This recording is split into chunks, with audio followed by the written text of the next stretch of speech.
Good morning. Welcome to the vlog. Thank you for joining me. Today I will be biking on the Hampton Reserve. Beautiful nature area. Hopefully get to see some critters. Beautiful countryside. So come join me. In addition to hiking and cycling, the reserve also caters to horseback riders.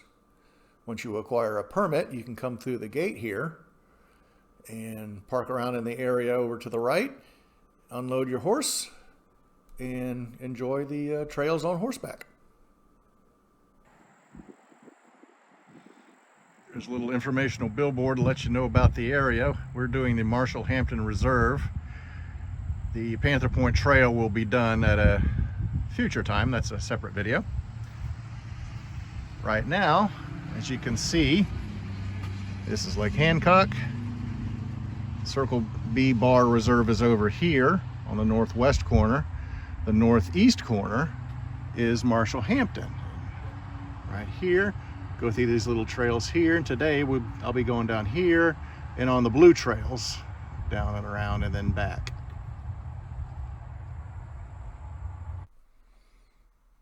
You know, I always thought the Florida panther was a little bigger than that. I have to say, I guess I'm a little disappointed.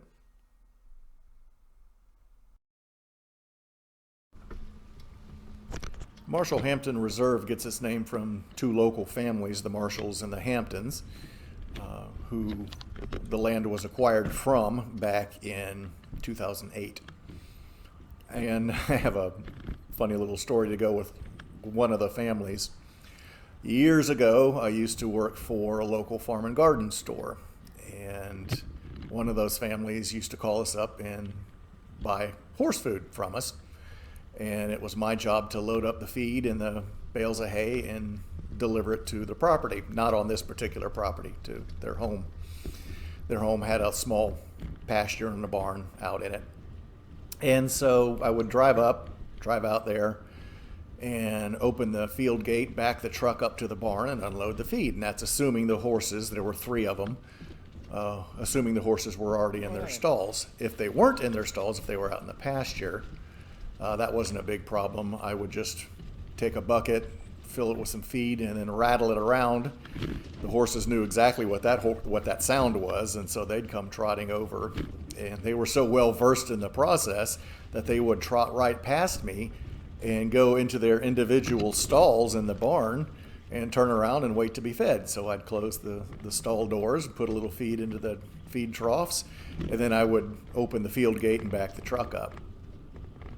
Well, this one time I'm delivering and get out there and the horses are out in the field.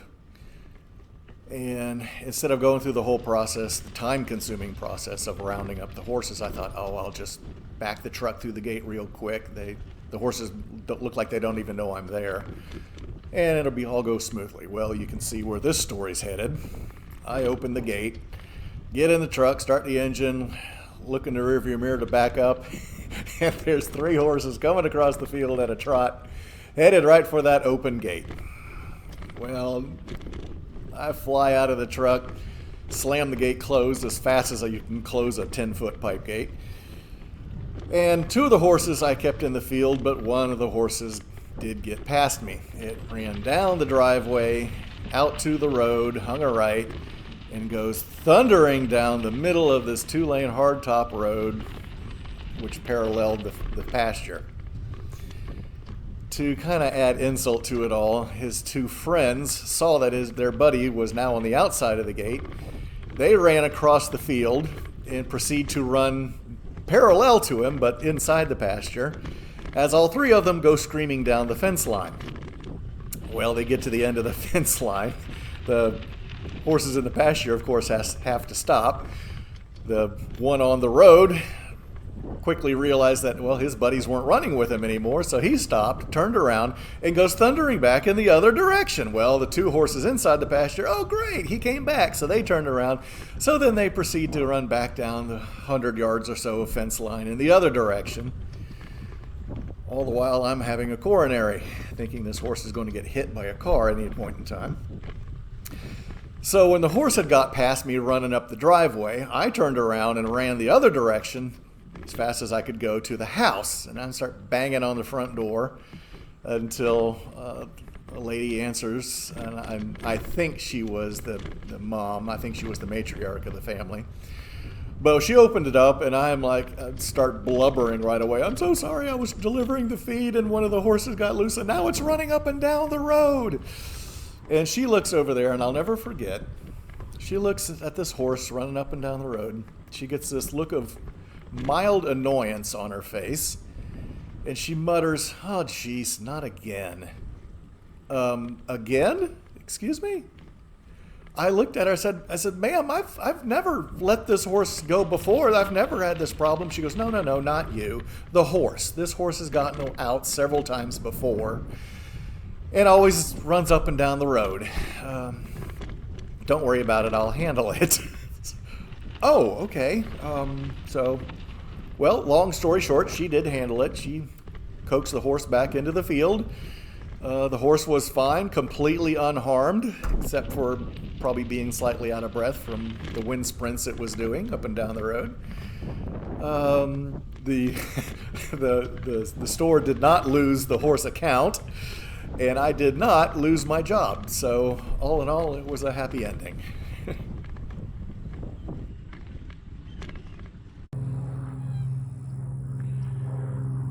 Here's an overview of this reservoir.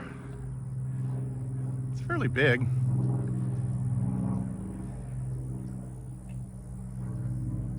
There is a levee running all the way around it. So I don't really know the history of it, if it started out as a swampy area or it was dug out for construction or what, but I do know that this trail I'm riding on, that I will be riding all the way around, is an earthen levee that does completely encircle the lake.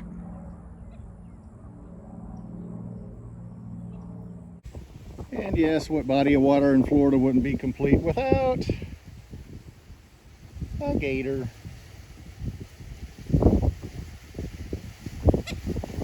About 2.5 feet long.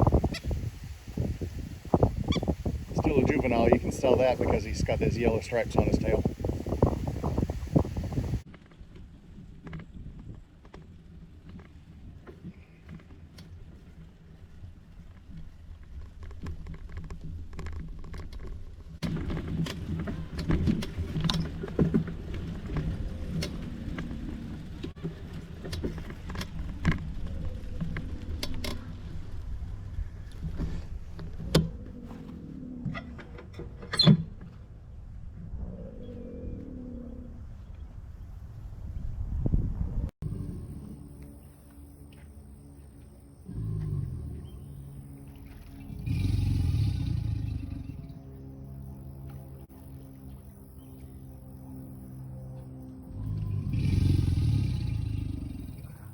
Look how it riffles the water when he does it.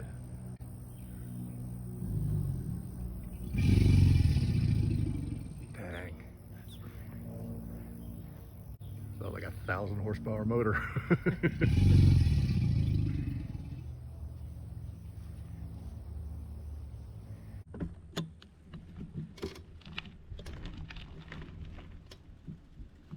Yeah.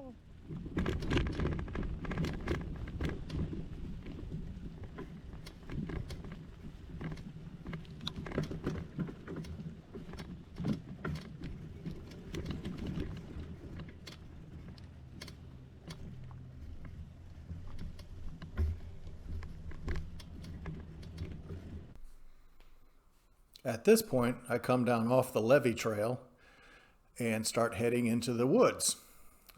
You'll notice I start leaving behind all the white sand and the carpet of grass and start entering areas that have tall trees, palmetto scrubs, and low patches of moisture.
At this point in the ride, the landscape changes fairly dramatically.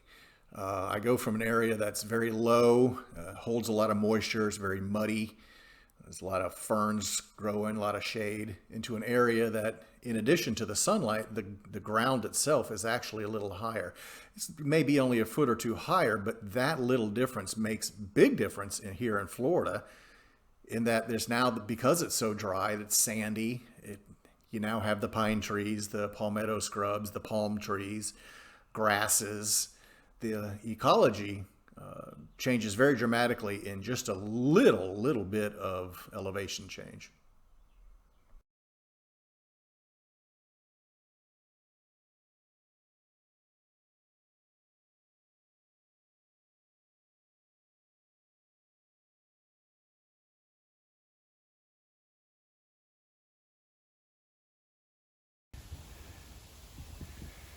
So I just came back up through here, following Acorn Loop Trail. Came up here, back on the levee. And this is other end of the reservoir. Beautiful day.